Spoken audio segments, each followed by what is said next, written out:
Have you ever felt like your old personality didn't leave in a dramatic storm, but in a quiet sunset no one noticed? One day, you simply stopped being the person who laughed without thinking, trusted without hesitation, and stayed without questioning.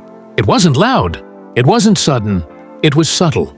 Like a familiar song slowly fading from your memory until one day, you couldn't remember how it began. People still recognize your face, but they no longer recognize your silence. Because something inside you shifted.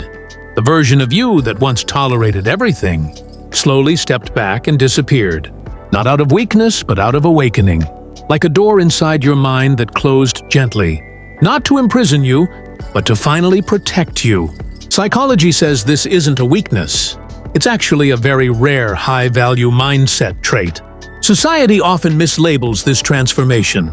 They say you've become distant. They say you've changed too much. They say you're not as warm, not as open, not as yourself as before. But what they don't understand is that what they called your personality was often your survival strategy. Psychology has long proven that personality is not a fixed object. It's an adaptive system.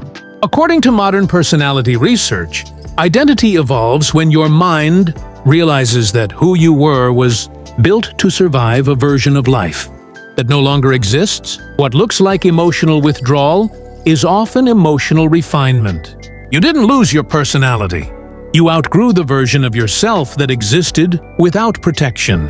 One of the deepest reasons this happens is emotional fatigue from prolonged overexposure.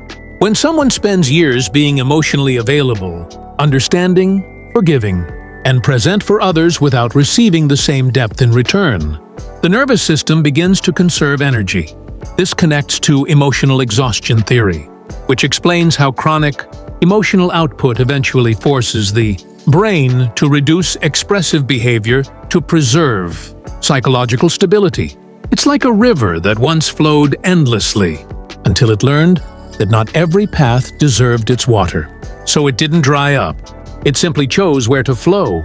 Another powerful reason is the development of psychological awareness. This aligns with post-traumatic growth theory, which shows that emotional pain doesn't just hurt, it transforms perception. Once you've seen how people can misunderstand you, replace you, or take your presence for granted, your mind adjusts your identity to prevent repeated harm. It's like walking through a forest after a fire. You don't walk carelessly anymore. You walk with awareness.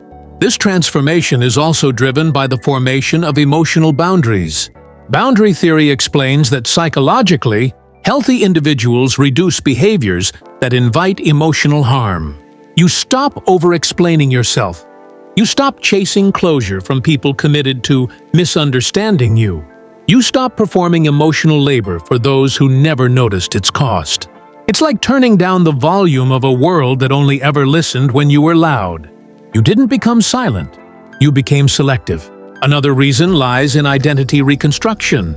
Erik Erikson's identity development theory explains that identity evolves when the old self no longer aligns with internal truth. Many people's early personality is built on seeking acceptance, avoiding abandonment, or maintaining peace. But once your mind recognizes its own worth, it can no longer live inside a version of you built on self-neglect. It's like outgrowing a room you once called home. The room didn't change.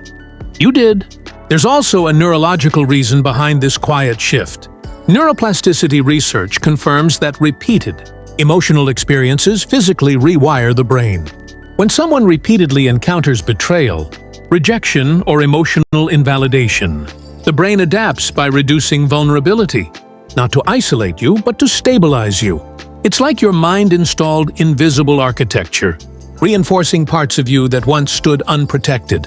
Another profound reason is the shift from external validation to internal alignment. Self-determination theory shows that psychological strength emerges when individuals stop depending on external approval and begin operating from internal certainty. You no longer need constant reassurance. You no longer measure your worth through others' reactions. It's like becoming your own source of gravity. And perhaps the most powerful reason of all is self-respect awakening. Self-concept clarity theory explains that when individuals gain clarity about who they are, their behavior naturally changes to protect that identity. You stop tolerating environments that require you to shrink. You stop returning to spaces that only valued your absence after you left. You stop negotiating your worth, not out of pride, but out of understanding. If you felt this transformation inside yourself, comment "I relate" or tell me which moment changed you the most. And subscribe with the bell, because understanding yourself at this level is not just growth, it's power.